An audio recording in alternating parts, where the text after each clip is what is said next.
Estamos con el senador por el Frente para la Victoria, Aníbal Fernández. Buenos días, senador. Para hablar en principio sobre lo que fue el viaje de la presidenta por Estados Unidos. ¿Cuál es el balance de ese viaje, senador? El balance tiene que ser sumamente positivo.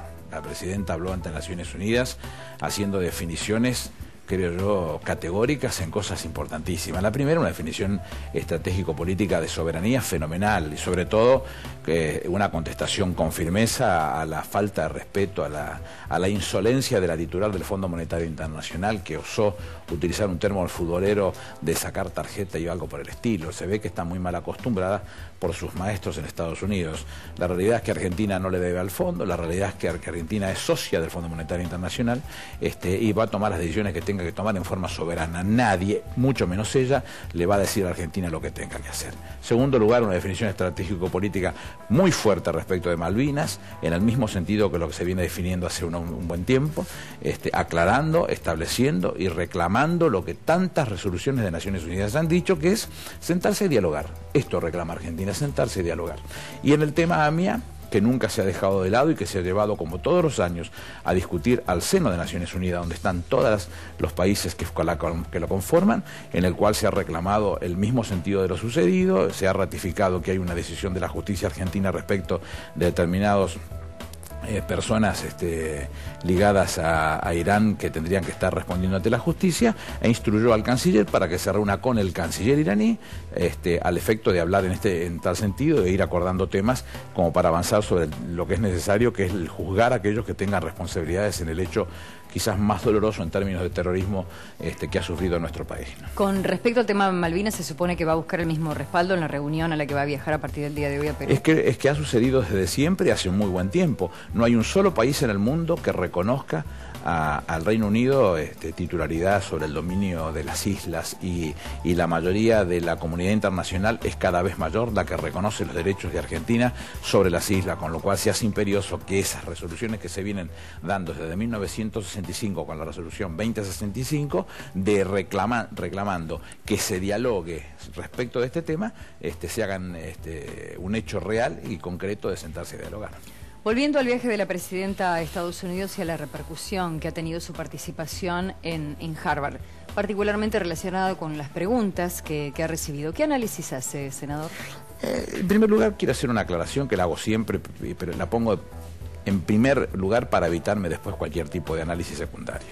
Yo no soy exégeta de la presidenta, no la interpreto a la presidenta, hago mis propias interpretaciones respecto de los que vi. Hay una egresada de Harvard, Lucía Sánchez se llama, que la escuché en el día de ayer atentamente, y ella decía que era lamentable lo que había visto respecto de los estudiantes de Harvard. Y lamentable ¿por qué? Y porque teniendo un presidente de un país de la característica de la Argentina, que ha podido salir de semejante embrollo como el provocado por el gobierno de la Alianza en 2000 y 2001, que pusieron en riesgo 150 años de desconstrucción política, lo que tenían para preguntarle era enormes cosas, desde lo macro y desde lo micro, para conocer realmente la estructura de un país y el cambio fenomenal que opera en el país, en la caída de la pobreza, en la caída de la indigencia, en la caída de la desocupación, en la generación de empleo, en la creación de nuevas empresas, en la cantidad de jubilados nuevos, en la cantidad de nuevos empleos generados. Todo esto que podía haber sido una composición de una hermosa racimo de preguntas, clúster de preguntas para desarrollar una estrategia en semejante lugar, porque se supone que estamos en la meca de las universidades, ¿no? $50.000 por año, cuando las nuestras son gratuitas, aparecieron con preguntas ridículas. ¿Y quiénes aparecieron? Apareció por un lado Juan Enazo Maquieira, presidente de la Juventud del PRO, trabajaba con Esteban Burrich en el Ministerio de Educación, trabajó y es reconocido por los propios docentes porque participó de varias de las paritarias en tal sentido, haciendo una pregunta ridícula como por ejemplo de la reelección. ¿Y por qué ridícula? Y porque no hay reelección en nuestro país. El artículo 90 de la Constitución es muy gráfico y dice con toda claridad que un presidente puede estar 2 periodos. La presidenta tuvo un periodo 2007-2011 y está cumpliendo con su segundo periodo. No lo hay. Usted puede pensar entonces pero que la Constitución prevé o establece o permite ser reformada y eventualmente teniendo el número poder hacerlo. Sí, es cierto, pero ¿hay algún proyecto de reforma? No. ¿Qué sentido tiene preguntar eso? Ninguno. Pero dejémoslo un castadito. Aparece un segundo personaje que se llama Nicolás Grossman, que es economista del PRO, del 2010, definido y explicado por los diarios y aclarado que estaba trabajando en este sentido, estudiando en Harvard. ¿Cuál es la pregunta? El cepo cambiario. Lo que discutimos del cepo cambiario, usted me lo ha preguntado en otras oportunidades y los he explicado en el mismo lugar. Estamos hablando de que la Argentina no emite dólares por desgracia. Entonces no emite dólares y necesita entonces de su balanza comercial fundamentalmente para 3 elementos. Para los que tienen que viajar, para las deudas que se tienen que pagar. Argentina no ha tomado un peso de deuda, ha venido desendeudándose desde el 25 de mayo desde el 2003, sistemática y consuetudinariamente. No ha frenado nunca el proceso de desendeudamiento y es imperioso adquirir todos aquellos productos del exterior que son componentes de un producto fabricado en la Argentina. Un ejemplo muy gráfico y grosero para que se note claramente. Nosotros fabricamos camiones en la Argentina, pero en la Argentina no se fabrican chasis y no se fabrica el bloque del motor. Si usted no trae un chasis, no trae un bloque de motor, no puede fabricar camiones en la Argentina. Entonces, esos dólares usted los tiene que tener. Cuando se producen, como se produjo el año pasado, corridas, y escuché hace muy poco a alguien que decía, la presidenta reconoció que hubo corridas. Las corridas las reconoció la presidenta el 1 de marzo, busquen sus propios archivos, ante la Asamblea Legislativa, más de 16.000 millones de dólares, buscando con esto la devaluación, que mejore a aquellos que están colocando productos en el exterior, lo que han hecho pase de moneda, perjudicando a aquellos que están produciendo productos argentinos con componente del exterior, y que la presidenta no lo va a permitir. Entonces lo que está garantizando es que el que viaje tenga la parte que pueda tener, o viaje con su tarjeta de crédito. Yo acabo de viajar, lo he hecho con mi tarjeta de crédito, o aquel no compró dólares, no intentó comprar dólares. Porque mucha de la gente que necesita viajar tiene serios inconvenientes para la compra. Pero bueno, si el que necesita viajar, yo me he encontrado con gente en el exterior, en Jerusalén y en Roma, y me han preguntado, y yo hago lo mismo que hacen todos los demás, tengo mi tarjeta de crédito y tengo que ir y pagar con la tarjeta de crédito. No los tengo que ir a pagar con la tarjeta de crédito. ¿Y usted no ha tenido problema en comprar la cantidad que necesitaba? No compré. ¿Usted no compró? No. ¿Y se manejó sin problemas con la tarjeta de crédito? Entonces digo, la discusión que se quiere instalar es una discusión que nadie quiere, en primer lugar, comprender hacia dónde estamos yendo y lo que está instalado. ¿Por qué no se puede discutir este tema de otra manera?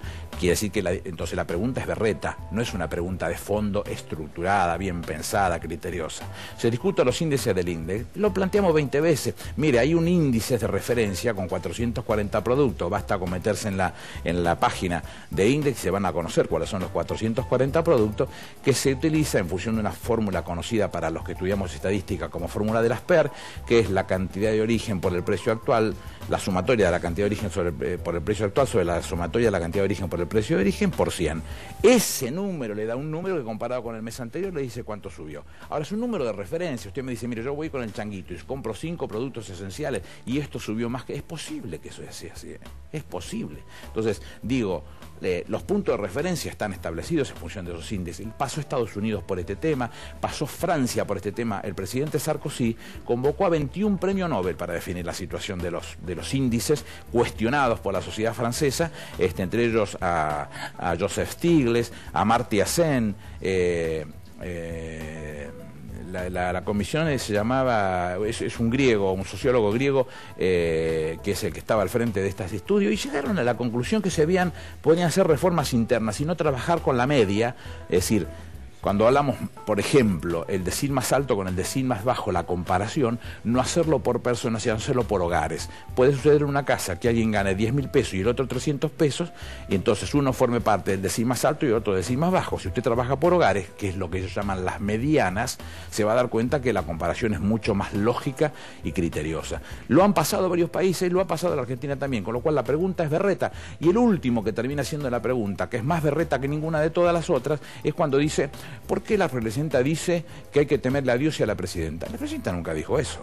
La presidenta estaba cuestionando una acción respecto de lo que debieran, o las actitudes que debieran tener los funcionarios.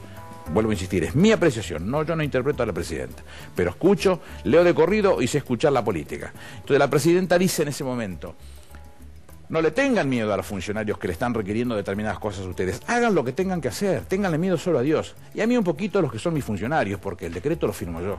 Los decretos los firmo para designarlos, los firmo para despedirlos también. Esta es la explicación. ¿Qué hizo Mañeto, el abyecto de Mañeto, con los impresentables de Clarín, TN y toda esta mugre que los rodea, alcahuetes a sueldo?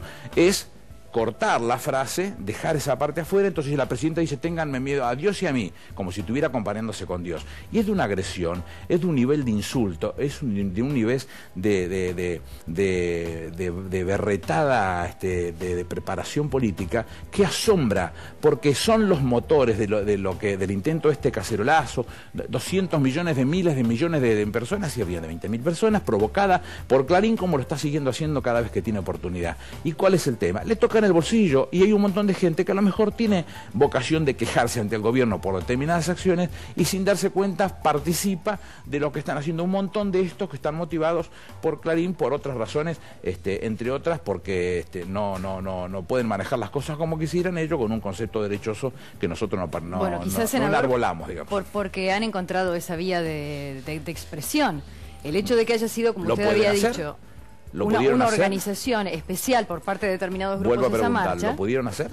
Lo pudieron hacer, hay libertad en la Argentina. Pero no es una forma de desmerecer entonces a esos senadores que han participado. Yo tengo muy en claro que de los que participaron en eso hay una parte seguramente que tiene quejas criteriosas y responsables por hacerle al país. Pero alguien que dice puta de la presidenta, que le dice yegua a la presidenta, que le desea la muerte a la presidenta, que dicen un pensador contemporáneo que estaba ahí: nosotros somos golpistas de la democracia. Un oxímoron fenomenal, porque golpista de la democracia no cabe ni por casualidad. Aparte, bestia en lo que dice. Una señora muy paquetísima que dice que para tener hijos hay que tener plata.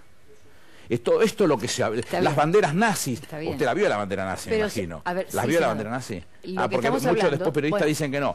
Todo esto en el mismo lugar. Entonces, hay un montón de gente, los odiadores estos profesionales que aparecieron ahí, que no deben tener nada que ver con otros grupos que seguramente tienen vocación de expresarse su queja ante el gobierno. Ahí está, grupos, entiendo, minoritarios. No sé si minoritarios o mayoritarios. Hay una parte que tienen derecho a quejarse y otros que enarbolan el odio de la manera que le acabo de explicar a usted, de mostrarle eso. Puta, yegua, todas estas cosas que le han dicho a la presidenta, que a cualquiera de nosotros nos horrorizaría.